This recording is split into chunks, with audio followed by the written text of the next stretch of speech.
então, né, a nossa aula. Nós estamos estudando as cartas do Apocalipse, são 7 cartas, né? O objetivo talvez seja a gente fazer nesse tema 8 aulas, né? Então, a primeira aula nós fizemos como introdução, uma geral sobre o Apocalipse, né? Então, hoje nós começamos a nossa primeira carta, né? Então, hoje nós vamos estudar a primeira carta do Apocalipse e tinha uma lição de casa, né? Não sei se os irmãos conseguiram fazer a lição de casa. Eu mandei para os irmãos uma tabela, né? E você poderia preencher com algumas características da estrutura da carta. Ok? Beleza. Bom, então vamos primeiro aqui a nossa primeira tela de compartilhamento. Essa daqui, né? Deixa eu fazer uma coisa que o Joelzinho me ensinou. Pronto. Né? Bom, irmãos, então hoje a aula 2, Apocalipse, as coisas que são, estudo sobre as 7 igrejas da Ásia, as coisas que são. Né? Na aula passada eu disse que o Apocalipse nós temos dois modos de olhar o livro, né? Nós temos o texto que se refere a coisas que já aconteceram e estavam acontecendo, que são os capítulos 1, 2 e 3, e a partir do capítulo 4, nós temos as revelações futuras. Ok? Bom.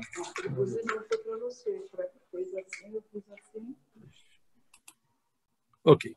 Bom, então, antes da gente prosseguir, hoje nós vamos estudar o Apocalipse do capítulo 1, do capítulo 2, do versículo 1 até o 7, tá? A carta à igreja em Éfeso. Então, esse daqui é o nosso tema principal de hoje, ok? Carta à igreja em Éfeso, a carta que está em Apocalipse.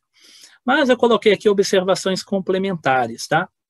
Essas observações complementares ainda deveriam estar na introdução da semana passada, que, na verdade, ela ficou tão extensa, né? Nós tivemos mais de 1 hora de conversa e ainda faltou algumas coisinhas que têm relação com o que vai ser dito hoje, tá bom? Então, olha aqui, ó, Apocalipse capítulo 1, versículo 19 e 20, diz o seguinte: escreve, pois, as coisas que viste, e as que são, e as que hão de acontecer depois destas, né?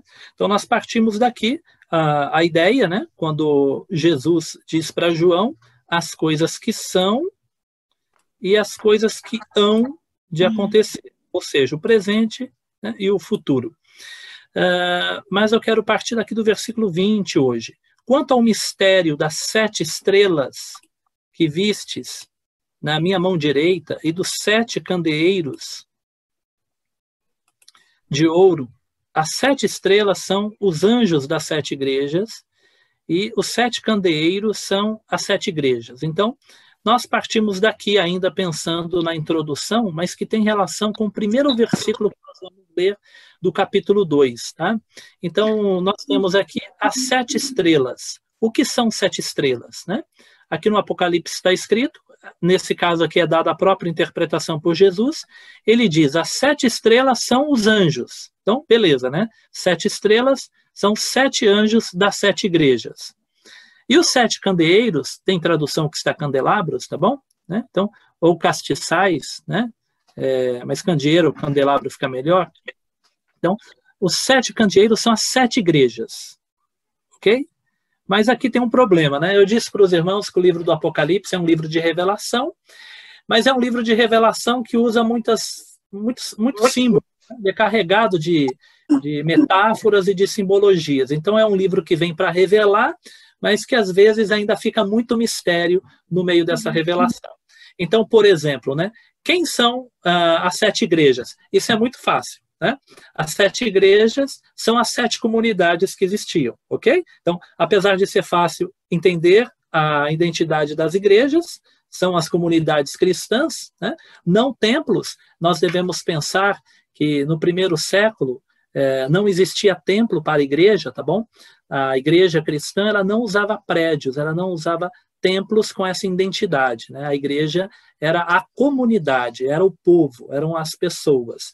Então, quando é dito a igreja de Éfeso, né, não era a um prédio específico que estava sendo destinado àquela carta, mas à comunidade de crentes, de cristãos da cidade de Éfeso, ok? Então, isso daí é mais fácil de identificar, porque Jesus disse, lá no versículo 20, né, os 7 candeeiros são as 7 igrejas, aí está tranquilo. O problema são os anjos. Quem são esses anjos? Né? Então, nós temos aí um primeiro mistério, e na verdade esse mistério não está completamente resolvido, tá bom? Então, um mistério permanece: quem são os anjos? Quem são os anjos? No final, hoje eu coloquei aqui no final a bibliografia, tá? Que são os livros que eu estou usando para fazer o nosso estudo e a nossa pesquisa, tá bom? Antes de continuar, irmãos, eu gostaria de lembrar mais uma coisa, né? Nós estamos aqui em aula, tá bom? Estamos em sala de aula. A diferença da aula para a pregação, né, é que na pregação geralmente nós falamos de modo muito mais assertivo, né? Não é um estudo que você faz pergunta e levanta hipóteses e dúvidas, né? Na pregação é muito mais assertiva, é isso, né? Mas numa sala de aula, no estudo, nós temos um espaço para perguntar, para levantar hipóteses, né? Então, porque nós estamos estudando, tá bom? Não esqueça disso, aqui é sala de aula, então nós estamos estudando, por isso que eu vou ser muito franco com os irmãos quando eu apresentar algumas coisas aqui que, na verdade, nós não temos a certeza absoluta para dizer é isso, tá bom? Então, ao longo da história, se discutiu quem são esses anjos, né? Então, William Barclay, que é um dos teólogos que eu estou usando aqui no nosso estudo, ele apresenta 4 possibilidades para quem são os anjos das 7 igrejas. Eu acredito que os irmãos, assim como eu tinha também, né, uma noção muito clara de que era isso, né? Porque eu sempre ouvi na igreja, né, quando alguém vai falar sobre as 7 cartas do Apocalipse, que os anjos são quem? Quem que os irmãos escutam falar? Né? Se alguém quiser, Moisés está falando aí que são os pastores, né? Geralmente a gente escuta isso, não é? Os anjos da igreja são os pastores das igrejas, né? Geralmente é isso que a gente escuta.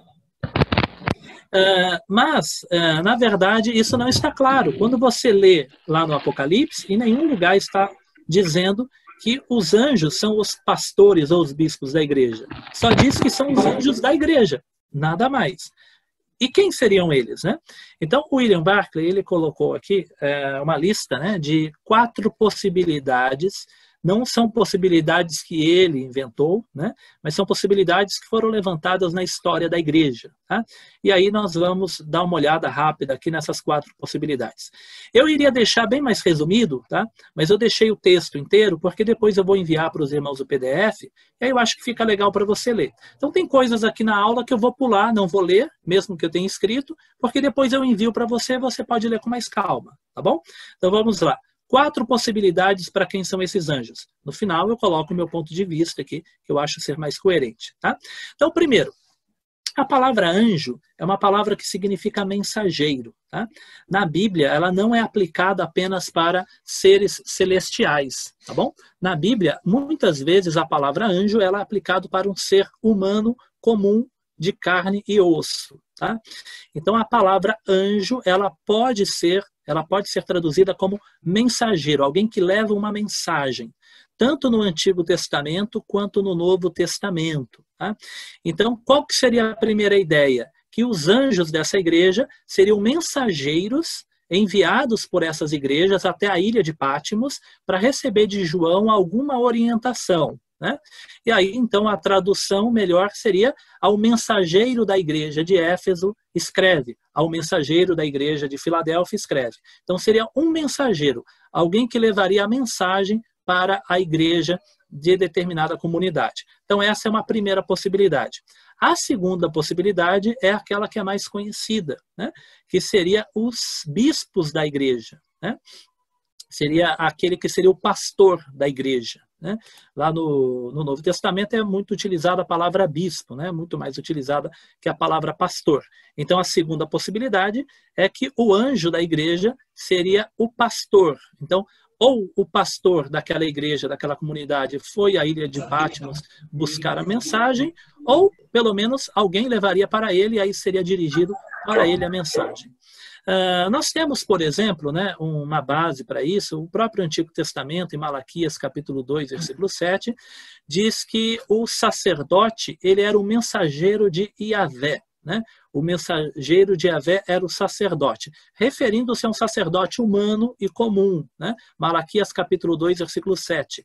Quando o Antigo Testamento foi traduzido, a Septuaginta, né, tradução para o grego, essa palavra foi traduzida por angelos, né, que é anjo. Então, lá na primeira tradução do Antigo Testamento para o grego, então a palavra mensageiro usado para um ser humano foi traduzido como anjo. Tá bom? Então, seria uma possibilidade, assim como um sacerdote no Antigo Testamento era chamado de anjo do Senhor, não no sentido de ser um ser espiritual, mas um mensageiro de Deus, poderia ser que aqui no Apocalipse se referisse a um pastor da comunidade. Tá bom?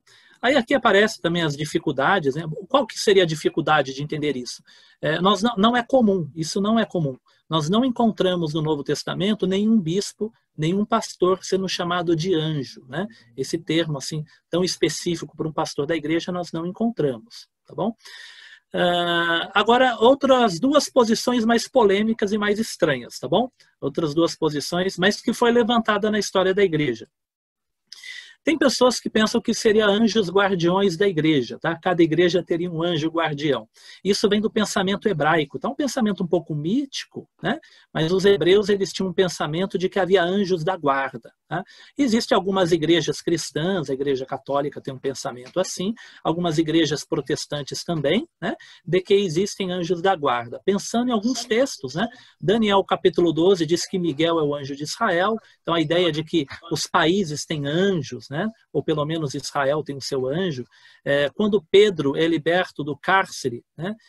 E ele chega na casa dos irmãos e ele bate na porta, alguém diz, olha, não é Pedro, é o anjo dele. Né?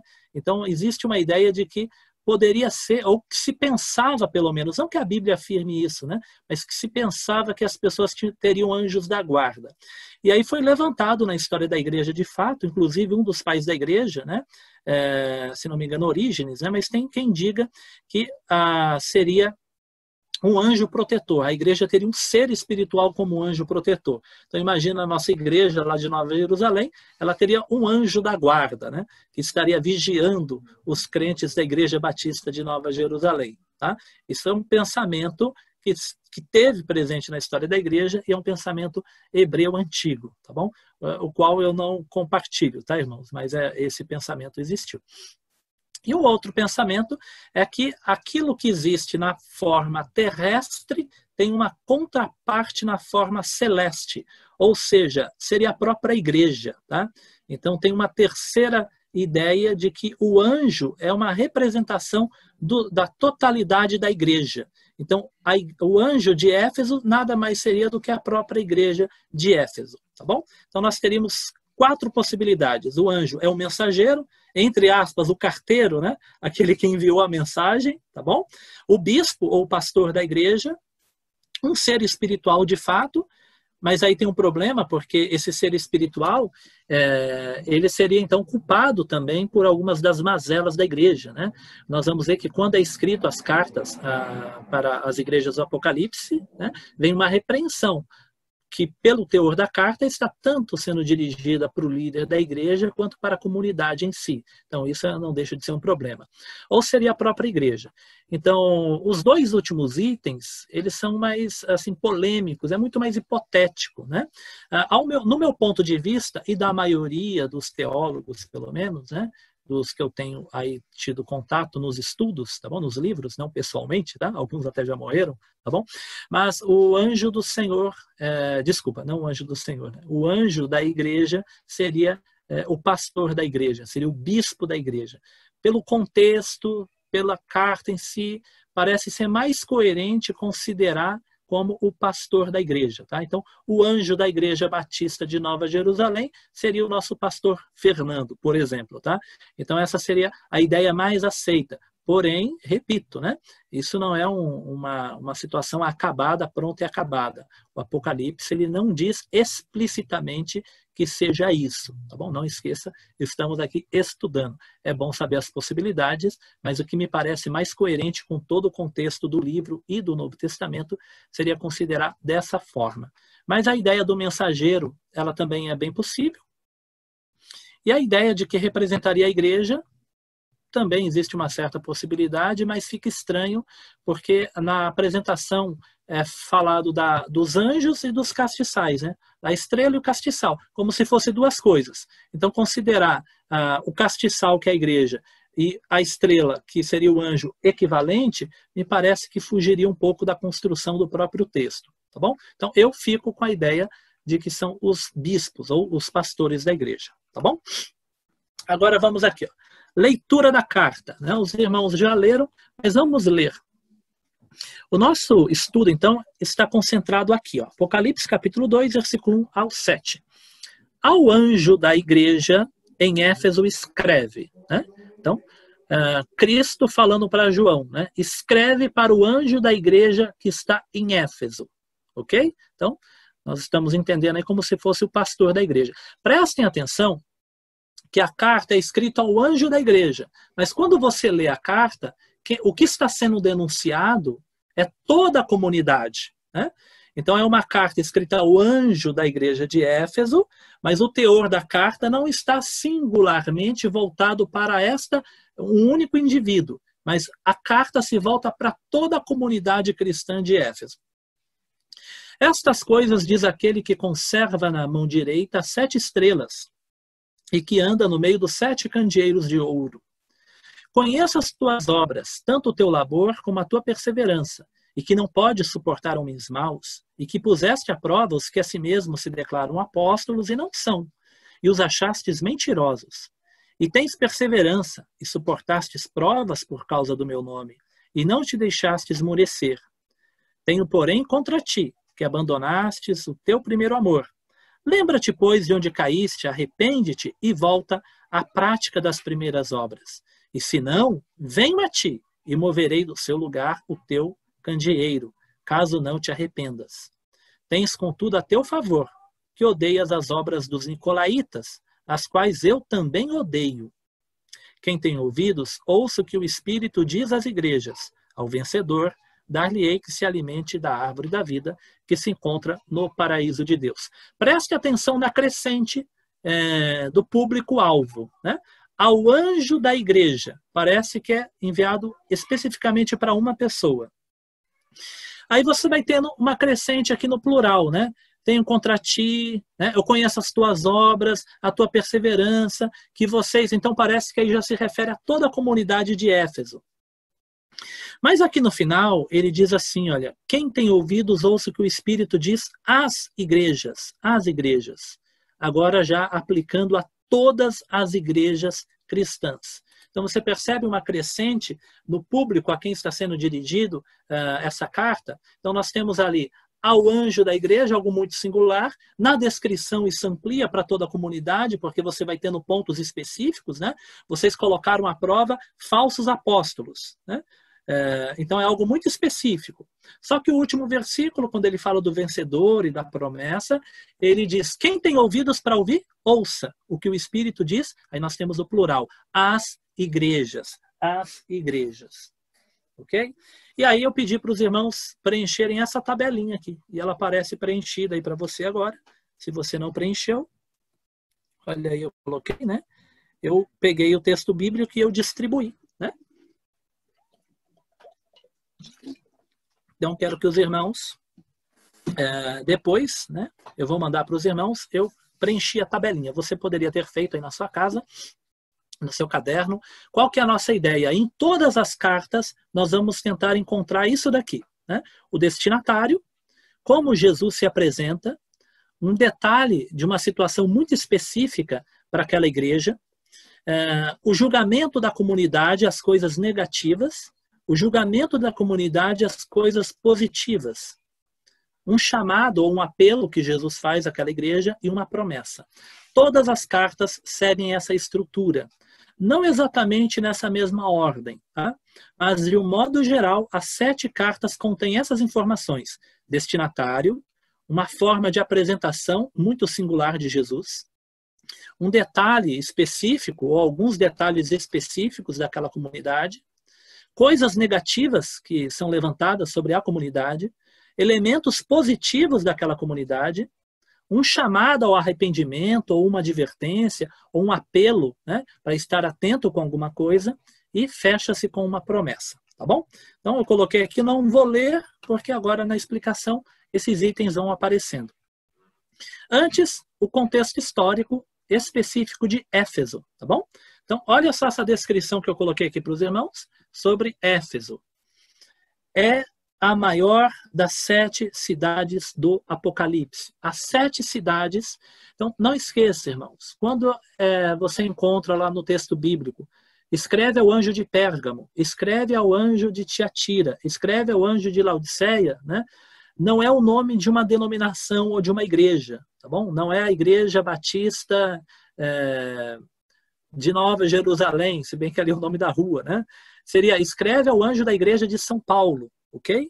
Então, ali são nomes de cidades, é a comunidade cristã como um todo. Não havia naquela época nenhuma distinção ainda dos tipos de cristianismo, né?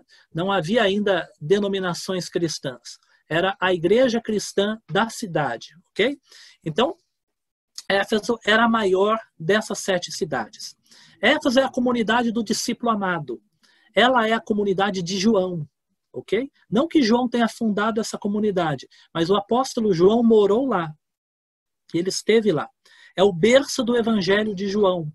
O Evangelho de João foi escrito na cidade de Éfeso. É compreensível, portanto, que do ponto de vista religioso, ela tivesse certa ascendência sobre as demais comunidades, as outras 6 que nós vamos descrever. Talvez por isso ela seja a primeira a receber a carta, né?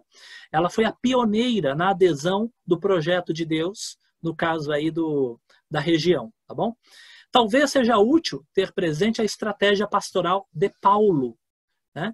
Então, se a gente ler o livro de Atos, nós vamos encontrar que o apóstolo Paulo, ele chega na cidade de Éfeso e lá já existem alguns discípulos, né? Ele não é o fundador, já existem alguns discípulos em Éfeso. Só que Paulo tinha uma estratégia muito interessante como missionário. Ele procurava grandes cidades, procurava os judeus dessa cidade e começava a pregar na sinagoga, né? No primeiro século, os romanos eles davam liberdade religiosa aos judeus. Enquanto o cristianismo foi confundido com o judaísmo, ele viveu liberdade, tá? A partir do momento que o cristianismo ele passa a ser distinto do judaísmo, ele começa a ser perseguido pelo império, tá?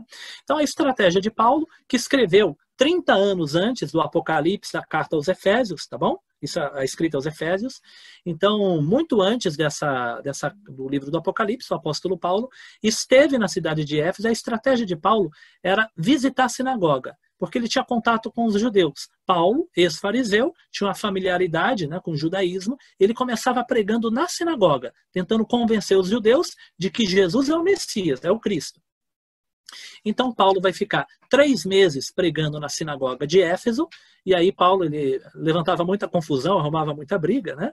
Se os irmãos lerem depois Atos capítulo 19, está escrito que teve uma grande confusão na sinagoga e Paulo se retirou da sinagoga e ele começa a ensinar em uma escola, tá? Por 2 anos. Mas a ideia, eu já falo um pouco mais disso à frente, tá? A ideia de Paulo era o seguinte, ele chegava numa grande cidade, ia na sinagoga, onde já tinha judeus que conheciam o Antigo Testamento, muito mais fácil, ponto de contato, né? O que Paulo vai fazer? Ele vai mostrar para os judeus, olha, o Cristo já veio, o Cristo é Jesus, né? Do meio desses judeus, ele vai conseguir atrair muita gente para a conversão, para o cristianismo, e aí ele parte para outra cidade. Esses judeus convertidos, eles irão levar o evangelho para cidades vizinhas. Então, o que geralmente se aponta sobre a possibilidade do que aconteceu naquela região? Que a cidade de Éfeso tinha uma igreja, fortalecida pelo ministério do apóstolo Paulo, né? E que aquela igreja, a igreja de Éfeso, ela enviou missionários para cidades vizinhas, todas essas aí do Apocalipse, Pérgamo, Filadélfia, Laodiceia, Tiatira, todas estas, e essas igrejas seriam filhas da igreja de Éfeso, né? essas igrejas, as outras 6 igrejas, muito possivelmente são filhas da igreja de Éfeso, né? Então é como se fosse uma igreja mãe, ok?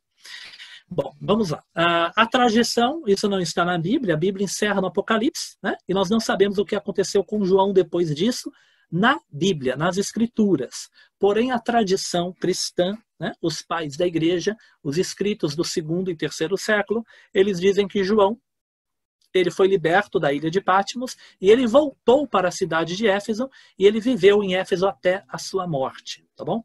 Bom, na cidade de Éfeso havia o culto a Diana, ou Artemis. Eu coloquei aqui, irmãos, olha, Artemis é o nome grego e Diana é o nome latim, que é a língua romana, tá bom? Falada pelos romanos. Então, na cidade de Éfeso havia o culto a essa deusa, a deusa Artemis ou Diana, são termos equivalentes, tá? Aqui nós temos a forma grega, Artemis, e Diana, a forma latina. Eu vou ler um trecho de Atos, olha onde nós estamos, Apocalipse capítulo 2. Eu vou ler um trecho de Atos capítulo 19, para os irmãos perceberem o contexto da cidade, como que era aquela cidade. Diz assim, ó, Atos 19, 23. Por esse tempo houve grande alvoroço acerca do caminho, caminho com letra maiúscula. Os discípulos eram chamados de os seguidores do caminho, ou a seita do caminho. Tá bom? Você vai encontrar isso em Atos, em mais de uma passagem bíblica. Os cristãos são chamados de a seita do caminho, ok? O caminho. Jesus é o caminho, a verdade e a vida, tá bom? Então, os cristãos eram chamados de a seita do caminho. Nós temos um texto aqui falando disso. Ó. Por esse tempo, houve um grande alvoroço acerca do caminho, pois um ourives, né? O pastor estava pregando, se não me engano, no domingo passado, né? Ele estava falando daquele que manipula os metais preciosos, e ele perguntou qual que é o nome dessa profissão. E teve alguns irmãos que estão, inclusive, aqui hoje na aula, né? Que mandou lá na mensagem, falando que é o ourives, né? É isso mesmo, né?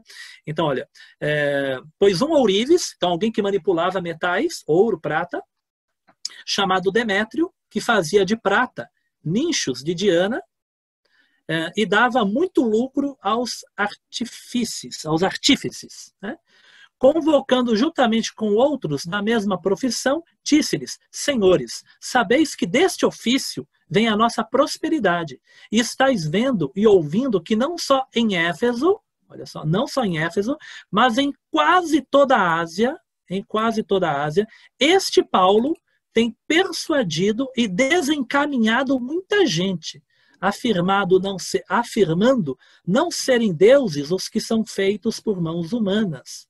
Não somente ao perigo de a nossa profissão cair em descrédito, como também o de o próprio templo da grande deusa Diana, né, ser estimado em nada e ser mesmo destruída a majestade daquela que toda a Ásia e o mundo adoram, né? E aí tem uma sequência aqui que eu não vou precisar ler, mas eu deixei para os irmãos. Então esse texto de Atos diz que na cidade de Éfeso começou uma revolta popular liderada por profissionais que manipulavam metais, faziam lembrancinhas da deusa Diana e vendia. A cidade de Éfeso, ela recebia caravanas do mundo todo para conhecer o templo de Diana, né? E tinha um grande comércio. Comparando, seria algo semelhante com a Aparecida do Norte. Imagina na cidade de Aparecida do Norte, quando tem lá o dia 12 de outubro, quantas pessoas vão para a cidade de Aparecida, fazem peregrinação e compram as lembrancinhas na cidade. Dá muito dinheiro para os comerciantes, né, da cidade de Aparecida. Os restaurantes ficam lotados, os hotéis ficam lotados e as pessoas vendem muitas coisas. Algo muito semelhante acontecia em Éfeso. O templo de Diana era uma das 7 maravilhas do mundo, atraía muitos curiosos, além do culto a ela. Olha o que eles dizem, este Paulo tem desencaminhado muita gente. Ô, Paulo perigoso, hein? Ficava desencaminhando as pessoas, né?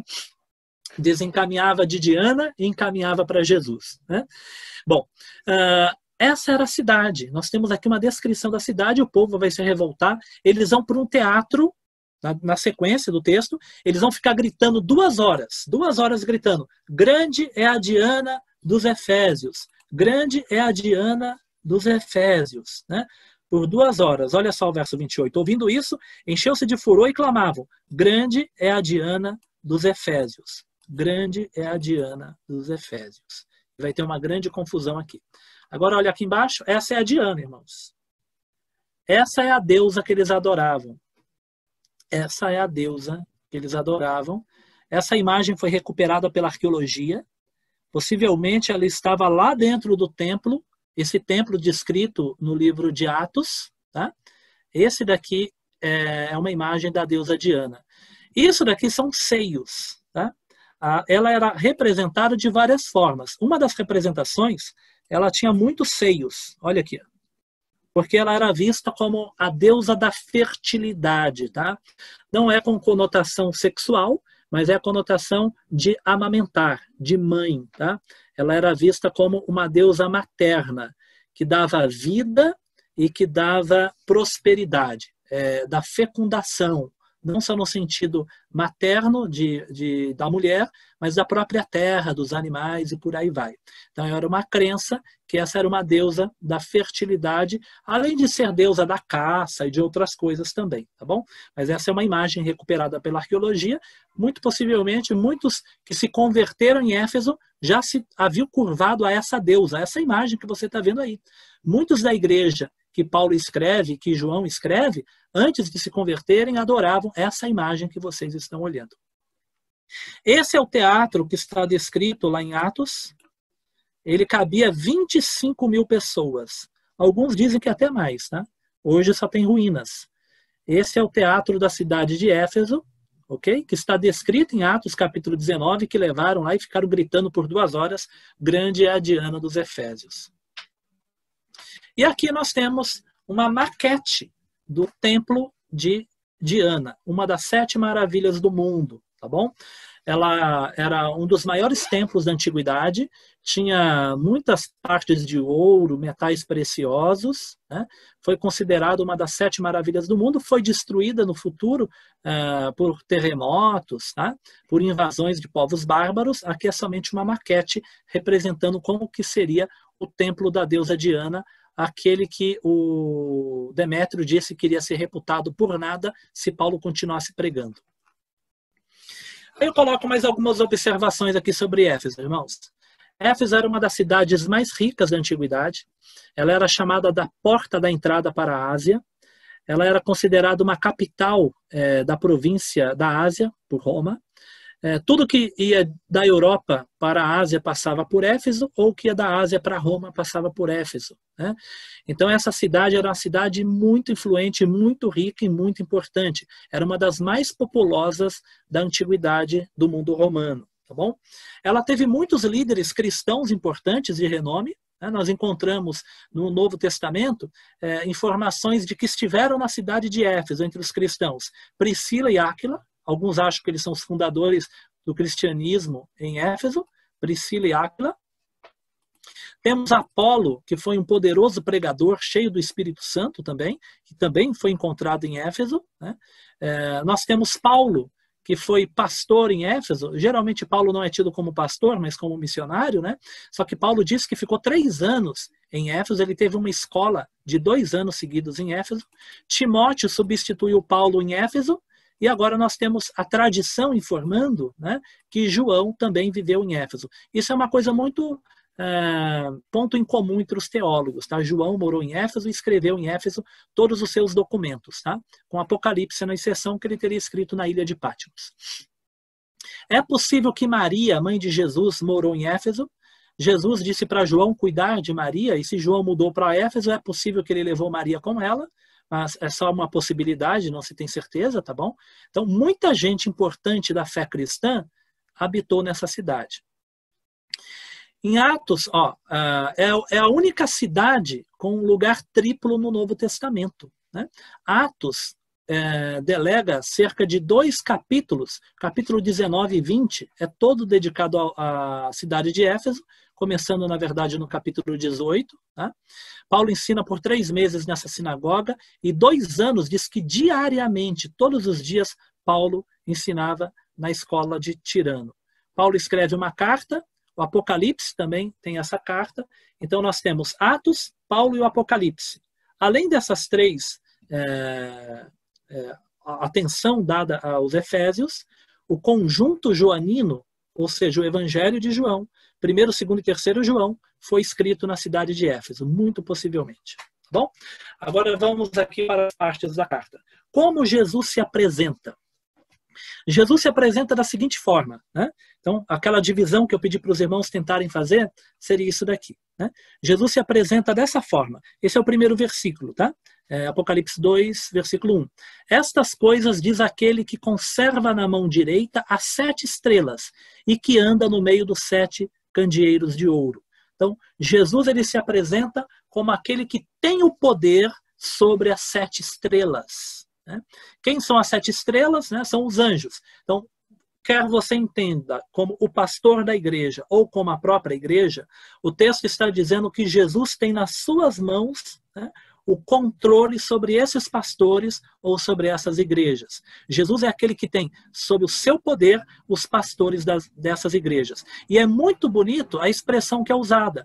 Não é apenas a expressão, Jesus tem na sua mão o pastor Fernando. Né? Não é só isso. Está escrito que ele conserva. Essa palavra é muito importante. Estas coisas diz aquele que conserva na mão direita as 7 estrelas. Seriam os anjos. Né? Por que que isso chama atenção? Porque a ideia de conservação é a ideia da proteção. Cristo se apresenta para a igreja de Éfeso como aquele que tem nas suas mãos o poder de conservar o seu pastor e a sua igreja. Né? Então, esse é o primeiro ponto para a gente pensar. Jesus é aquele que tem o poder de conservar as igrejas. Não somente a igreja dos Efésios, mas todas as suas igrejas. É assim que ele se apresenta. Lembrando, talvez, João capítulo 10, versículo 28, quando Jesus diz que as ovelhas que o Pai me deu, eu as tenho e ninguém as arrebata da minha mão. Ele é aquele que conserva a sua igreja. Todas as igrejas são colocadas em pé de igualdade. Éfeso é a igreja mãe. Éfeso é a igreja que dá origem às outras igrejas. Aparentemente, né? Mas isso não faz dela superior às outras. Olha como Jesus se apresenta. Estas coisas diz aquele que conserva na mão direita as 7 estrelas e que anda no meio dos 7 castiçais. Todas as igrejas, sem exceção, estão na mão direita de Jesus. Mão direita era um símbolo no Antigo Testamento da ação e do poder. Por exemplo, na abertura do Mar Vermelho, diz que Deus tirou o povo do Egito, ou abriu o Mar Vermelho com mão forte, com o braço estendido. Né? Então a ideia de mão direita, a direita do poder, né? O meu lado direito, a minha destra, é a ideia de força e a ideia de poder. Então Jesus é aquele que tem na mão direita todas as suas igrejas. Então não esqueça disso, né? A igreja Nova Jerusalém não está na mão esquerda, né? E a igreja, de repente, presbiteriana ou a igreja batista lá de Goiânia, seja lá qual for, está na mão direita. Todas as igrejas estão na mão direita. Os pastores, a mesma coisa, né? Não é que o pastor Joel está na mão direita, né? E, de repente, o pastor Marcelo está na mão esquerda, né? Todos estão na mão direita, na mão poderosa de Jesus. Ele é o mesmo que guarda com o mesmo carinho, com o mesmo poder de conservar. Outra coisa, ele anda no meio dos 7 candeeiros de ouro. Né? A primeira menção aos castiçais está no Apocalipse capítulo 1, versículo 13. João diz que ele viu, ele tem uma visão, ele vê 7 estrelas e 7 castiçais. E no meio dos 7 castiçais, um semelhante ao Filho do Homem, que é Jesus. Na primeira menção, João apenas vê Jesus no meio dos 7 castiçais. Agora tem uma palavra a mais. Qual que é? Ele anda no meio dos 7 castiçais. Né? Jesus não apenas está no meio da igreja, ele anda no meio da igreja. O que isso significa? Jesus é aquele que tem todo o conhecimento da sua igreja. Né? A igreja, e como é bom a gente saber que a igreja não é o prédio, né, irmãos? Nesse tempo de pandemia, se a igreja daquela época fosse uma igreja prédio, uma igreja com endereço fixo, a gente ia falar, puxa vida, né? Jesus está lá na Nova Jerusalém, o templo está fechado, né, e não está tendo culto. E eu estou aqui na minha casa. né? Seria essa a noção equivocada. Mas nós sabemos que a igreja não tinha prédio, era a comunidade de crentes, de cristãos.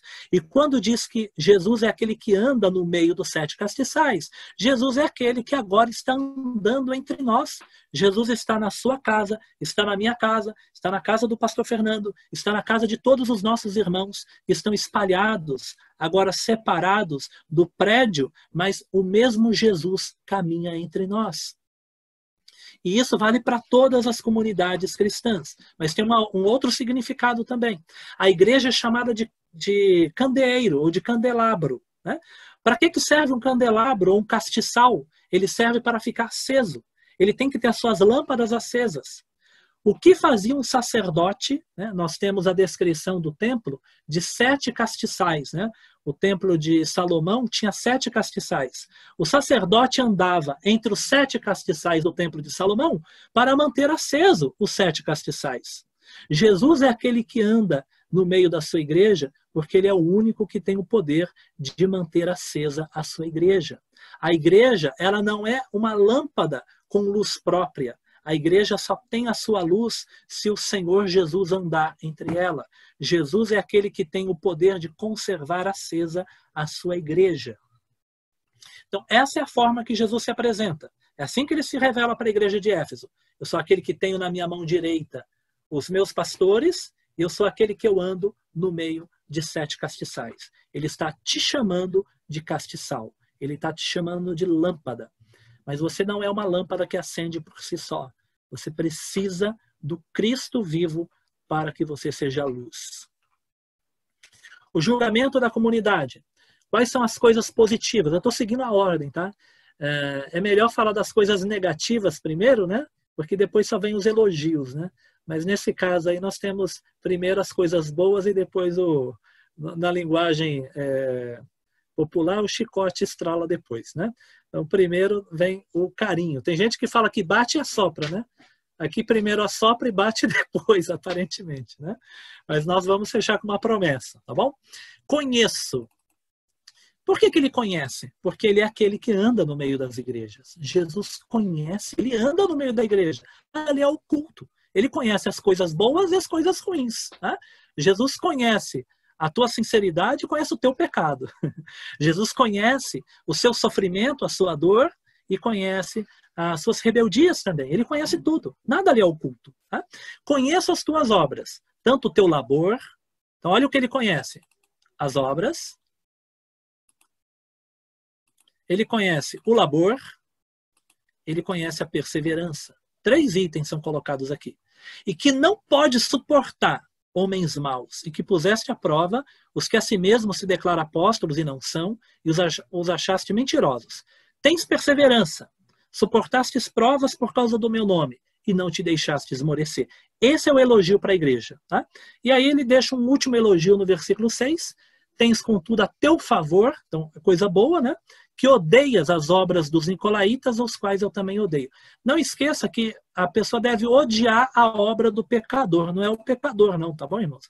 Odeia as obras dos nicolaítas, não é odiar os nicolaítas, não, é odiar as obras deles, ok? 3 pontos positivos para essa igreja. Ela era fiel à doutrina, fiel à doutrina. Naquela época, havia pessoas, né, que eram pregadores itinerantes. Nós temos que pensar que hoje é muito fácil você conhecer a minha vida, né? Você me procura no Facebook, no Instagram, o pastor pode ligar para o meu antigo pastor da minha antiga comunidade. Então, é muito fácil a gente ter informações, né? É muito rápido. Naquela época não era bem assim. Pregadores surgiam nas igrejas dizendo que era enviado de uma outra igreja, de uma outra comunidade, e como que você vai saber se é um pregador verdadeiro ou não? A igreja de Éfeso tinha uma característica. Ela provava, ela testava os que apareciam por lá, se dizendo apóstolos e pregadores. Né? O apóstolo Paulo, ele vai dizer que as pessoas não deveriam extinguir o espírito, ele vai valorizar o dom da profecia, nós temos isso em 1 Coríntios, né? Ele vai falar sobre profetizar, inclusive até mesmo a mulher, mas ele vai dizer que era preciso, ou as escrituras vai dizer que era preciso provar os espíritos. Paulo fala que é importante discernir os espíritos. Né? E era isso que Éfeso fazia. Éfeso ela tinha a capacidade de experimentar aqueles que apareciam. E nós temos o problema dos falsos apóstolos. Nós temos pelo menos 2 tipos de apóstolos aí no Novo Testamento. Nós temos um que são chamados de os 12, um grupo chamado de os 12. Se os irmãos observarem, algumas traduções colocam às vezes até em letra maiúscula nos evangelhos. Aqueles primeiros apóstolos de Jesus são chamados de os 12, né? Bem definido no artigo. Não é um grupo de 12, mas são os 12. Inclusive no Apocalipse capítulo 21, versículo 14, diz que a Nova Jerusalém vai ter 12 portas e o nome dos 12 apóstolos do Cordeiro. Mas além desses 12, a Bíblia chama outras pessoas de apóstolos, como Paulo, Barnabé e alguns outros, tá? Eu coloquei aqui uma lista de outras pessoas que são chamadas de apóstolos sem ter sido dos 12, né? Seria um grupo. A palavra apóstolo significa enviado, né? Seria aqueles primeiros enviados pela igreja primitiva, provavelmente tenha esse sentido, né? E nessa época surgiam muitos falsos apóstolos se aproveitando dessa alta proclamação para explorar algumas igrejas. O que a igreja de Éfeso fazia? Experimentava e descobria que eram homens mentirosos, né? Os nicolaítas, esse grupo era um problema. Quem eram os nicolaítas, né? Os nicolaítas eram um grupo que tentava fazer uma aproximação entre práticas que nós vamos chamar de mundanas, né, com o evangelho. Os nicolaítas, eles tentavam aceitar o que acontecia na cidade de Éfeso. A cidade de Éfeso era uma cidade muito pecadora, irmãos. Se os irmãos lerem o Atos capítulo 19 e 20, está escrito que eles tinham feitiçaria, magia. É na cidade de Éfeso que depois das pregações de Paulo é feita uma montanha de livros, eles colocam fogo e louvam a Deus. Tá? É na cidade de Éfeso que havia cultos à deusa, que havia também prostitutas cultuais, mulheres que praticavam a prostituição como um culto à deusa Diana. Tá? Havia muita comida sacrificada a deuses, ou aos deuses. O que os nicolaítas ensinavam? Que não tinha nenhum problema a pessoa participar do paganismo, da comida sacrificada, das orgias, do sexo fora do casamento, né? E ser cristão. Então, de um modo geral, os nicolaítas eles tinham uma vida de um liberalismo moral muito grande. Eles eram muito libertinos, seria isso os nicolaítas. Tá? E o que a igreja fazia? A igreja de Éfeso não suportava a heresia, não suportava falso apóstolo e não suportava a imoralidade. Então, era uma igreja fiel à doutrina. Esse é o primeiro ponto positivo da igreja de Éfeso. Eu coloquei aqui um texto de Atos, capítulo 20, versículo 28. O apóstolo Paulo profetizou que a comunidade de Éfeso teria esse tipo de problema. Tá? O apóstolo Paulo profetiza o seguinte, Atos 20, 28. Atendei por vós e por todo o rebanho sobre o qual o Espírito Santo vos constituiu bispos, para pastoreardes a igreja de Deus, a qual ele comprou com seu próprio sangue. Eu sei que depois da minha partida, entre vós penetrarão lobos vorazes, que não pouparão o rebanho, e que dentre vós mesmo, do meio de vocês, se levantarão homens falando coisas pervertidas, para arrastar os discípulos atrás de si. Talvez esses nicolaítas, né? Isso foi dito para os bispos de Éfeso, tá? Atos 20 e 28, Paulo manda chamar os bispos da cidade de Éfeso e ele disse isso daí que você está acompanhando. Isso 30 anos ou mais antes do Apocalipse. Era uma igreja que fazia boas obras, ele diz, eu conheço as tuas obras. Né? Ela não era apenas teórica, ela agia. Tem igreja ou tem cristão que ele, teologicamente, ele é perfeito. Ele conhece todas as doutrinas e ele defende com muita força toda a verdade. Mas às vezes é um crente que não pratica nenhuma obra, né? Ele não tem nenhuma atividade, ele conhece e defende essa doutrina, mas ele não faz nada, né?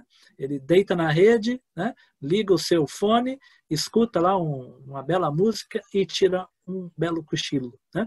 Não era o caso da igreja de Éfeso. A palavra grega para obra é kopos, né? E ela significa o trabalho que nos faz suar, o trabalho duro que nos deixa exausto, a classe de trabalho que demanda de nós toda a energia e toda a concentração mental. Essa palavra trabalho ou obra, ela significa isso, é um trabalho que exige muita energia mental e física, que te faz suar. Então, era uma igreja que fazia muito, né? Vamos para ação social, ia todo mundo, né? Vamos evangelizar lá na porta do templo da deusa Diana, e os irmãos iam lá evangelizar, né? Vamos ajudar a levar a cesta básica na casa de alguém, os irmãos iam. Então, havia muito trabalho, era uma igreja muito ativa. Ela não era apenas teórica, mas ela era ativa também. Perseverante nas tribulações. Jesus disse que não negou o nome de Jesus, que ela perseverou mesmo em meio à tribulação. Era uma igreja corajosa. Ser crente em Éfeso não era fácil, irmãos. Principalmente na época que está sendo escrito o Apocalipse. Tá? Na época de Paulo, a perseguição existia, mas era menor. Mas na época de João, o imperador Domiciano havia mandado perseguir todos os crentes. Uma cidade como a cidade de Éfeso. Era uma cidade em que a perseguição era mais intensa, tá bom? Então, não era fácil ser crente em Éfeso, mas era uma igreja que não negava a fé, não negava o nome de Jesus, mesmo em meio às perseguições. Esses são os pontos positivos. E o que essa igreja tinha de negativo? Tenho, porém, contra ti que abandonaste o teu primeiro amor. Lembra-te, pois, de onde caíste e arrepende-te e volta às práticas das primeiras obras. Né? Então, o problema aqui era o abandono do amor. Aí, no caso, chamado de primeiro amor. Né? A maioria dos estudiosos vão entender o primeiro amor como aquele amor mais forte, né? Aquela paixão. Né? Tem gente que fala assim, ó, paixão é errado, certo é amor, porque a paixão passa. Né? Tem gente que fala isso. Né? Bom, nós temos que viver completamente apaixonado por Cristo. Nós não podemos perder a nossa paixão por Jesus, nem pelo Evangelho. Nós temos que viver aquele encontro com Jesus constantemente. Assim como algumas pessoas dizem, né, que no casamento ou na relação com o seu esposo, com sua mulher, no passado você tinha um amor muito mais intenso, isso com o passar do tempo vai esfriando. Com Jesus isso não pode acontecer jamais. Né? Você tem que viver o primeiro amor com Jesus e com o Evangelho sempre. Sempre. E qual que vai ser o grande problema aqui, irmãos? Pensa numa igreja que guarda a doutrina, pensa numa igreja que não nega o nome de Jesus, pensa numa igreja que faz obras, mas ao mesmo tempo não tem amor. A Bíblia está dizendo que isso é possível. É possível a gente fazer obras e não demonstrar amor. Vocês se lembram da descrição de 1 Coríntios capítulo 13? Ainda que eu dê todos os meus bens aos pobres e entregue o meu corpo para ser queimado. O que ele está dizendo? Ainda que eu faça obras, entregue os meus bens aos pobres. Ainda que eu não negue o nome de Jesus, eu entrego o meu corpo para ser queimado. Mas eu posso fazer isso sem ter amor. Então é possível alguém fazer obras, é possível ir na ação social, é possível a gente ajudar pessoas necessitadas, é possível a gente preparar horas e horas um estudo bíblico, como eu tenho feito aqui. É possível a gente dedicar tempo em tempo para evangelizar. É possível a gente ser preso por causa do evangelho e teologicamente ou teoricamente a gente mantém a fé. É possível a gente fazer tudo isso e não ter amor. Né? E isso não é coisa pequena. Alguém pode dizer, não, mas o mais importante é que ele fez, o mais importante é que ele não se tornou herege e o mais importante é que ele continua fazendo boas obras. Isso é o mais importante. Será? Porque a descrição que é feita aqui é de uma igreja que caiu. Lembra-te, pois, de onde caíste. Arrepende-te e volta à prática das primeiras obras. Ele diz, eu tenho contra ti que você abandonou o seu primeiro amor. O que nós temos que pensar aqui, irmãos, é que a vida cristã, ela só é plena com amor. O que nos faz cristão não é somente a doutrina, não é somente a teologia. É claro que isso é muito importante. Mas se não houver amor, tudo é vazio, tudo é em vão. Né? Você pode ter um teólogo, você pode ter uma pessoa que conhece profundamente as doutrinas, mas se não tiver amor, isso não é nada.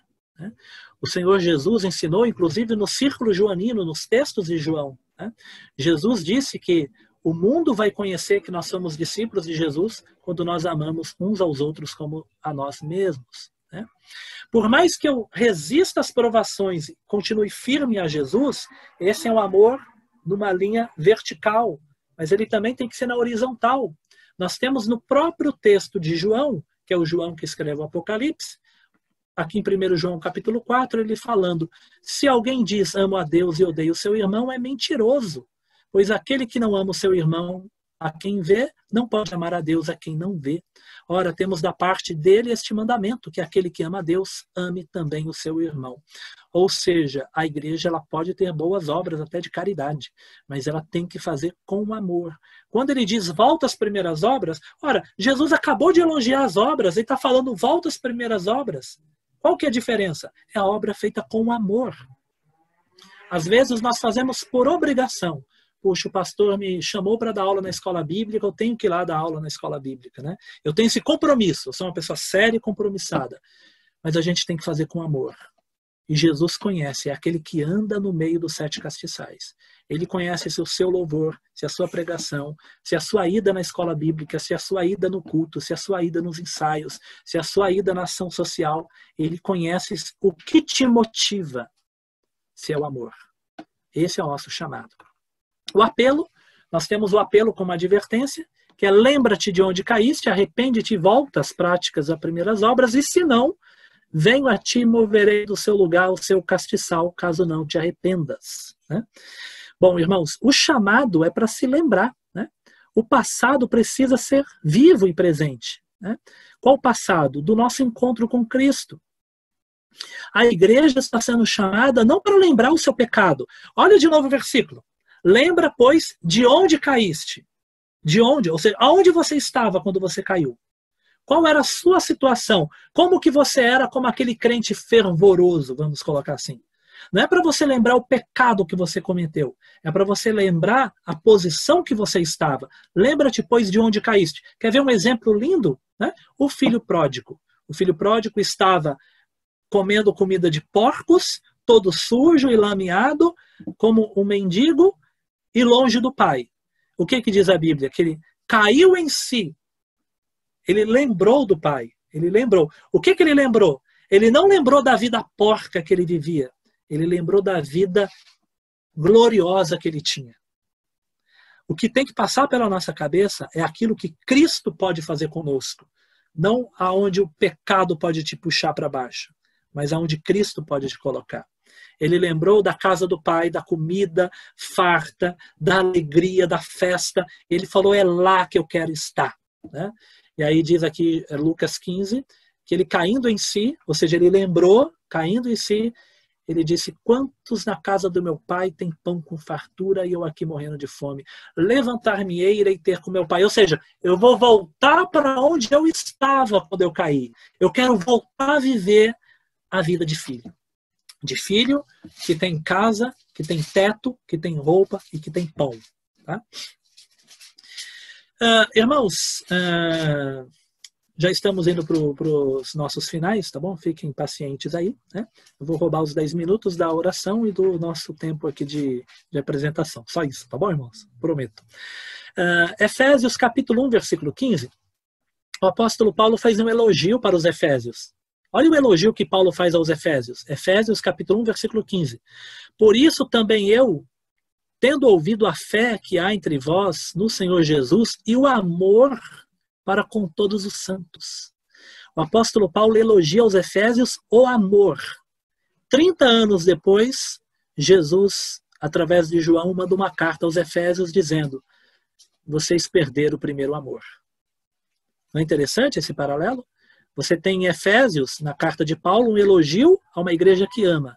30 anos depois, uma carta dizendo que era uma igreja que abandonou o primeiro amor. Foi uma coisa que ele não sabia. Irmãos, e aqui nós temos o Joel aí, que é um teólogo, né, o nosso estudioso, né? Irmãos, como eu disse, a sala de aula é estudo, né? Nós temos fatos polêmicos nos textos, não tem como não termos. Toda vez que eu estudo a Bíblia, eu encontro textos polêmicos e nós vamos acabar levantando alguns temas polêmicos, mas como eu disse, como professor, eu vou levantar as possibilidades do que pode ser, tá bom? Nós temos um texto polêmico para quem é calvinista e para quem é arminiano, né? Nós temos textos aí que, até a ideia da segurança do santo, a perseverança do santo, coisas desse tipo.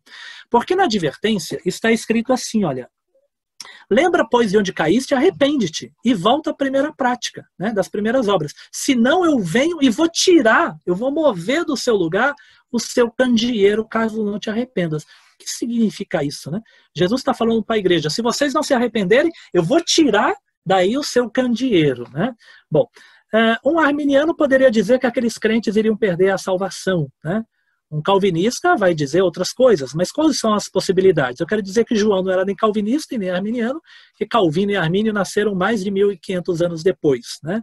Mas quais são as possibilidades que nós temos aqui, né? Nós temos possibilidades de crentes que não experimentaram ainda a salvação, eles eram crentes nominais, mas não haviam experimentado ainda a salvação. Nós temos a possibilidade de pessoas que vão se afastar do evangelho, né? Paulo fala de alguns, lá mesmo no texto de Atos 20, quando ele profetiza aos Efésios, ele diz, dentre vocês vai levantar alguns que vão tentar desviar vocês da fé.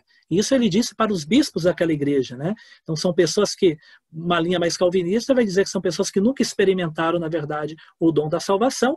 Uma linha mais arminiana vai dizer que são pessoas que experimentaram e acabaram se desviando da fé, né? Mas, de qualquer forma, a verdade está sendo colocada, né? Houve pessoas aos Efésios que abandonaram a fé, seja porque nunca experimentaram de coração, né?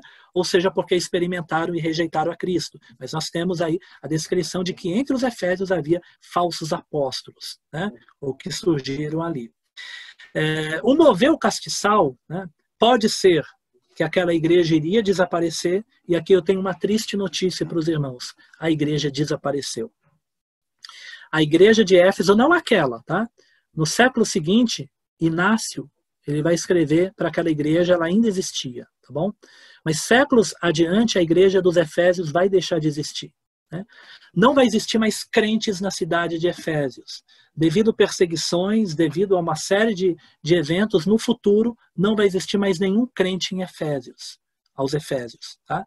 Aquela cidade vai perder o seu castiçal.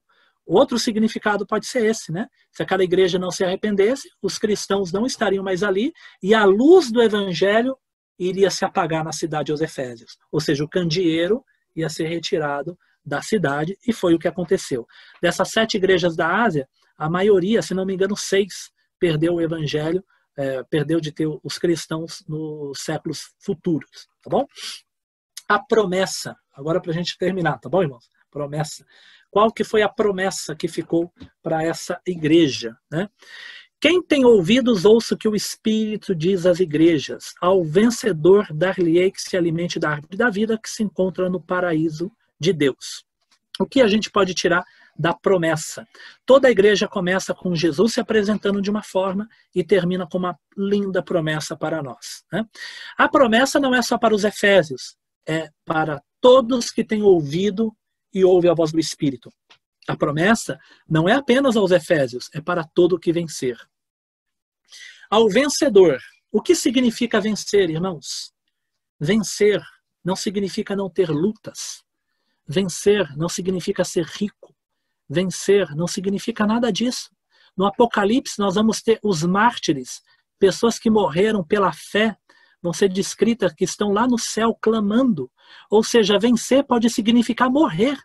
Vencer é vencer da mesma forma que Jesus venceu. Na descrição de uma dessas cartas, Jesus vai se apresentar como aquele que morreu e reviveu.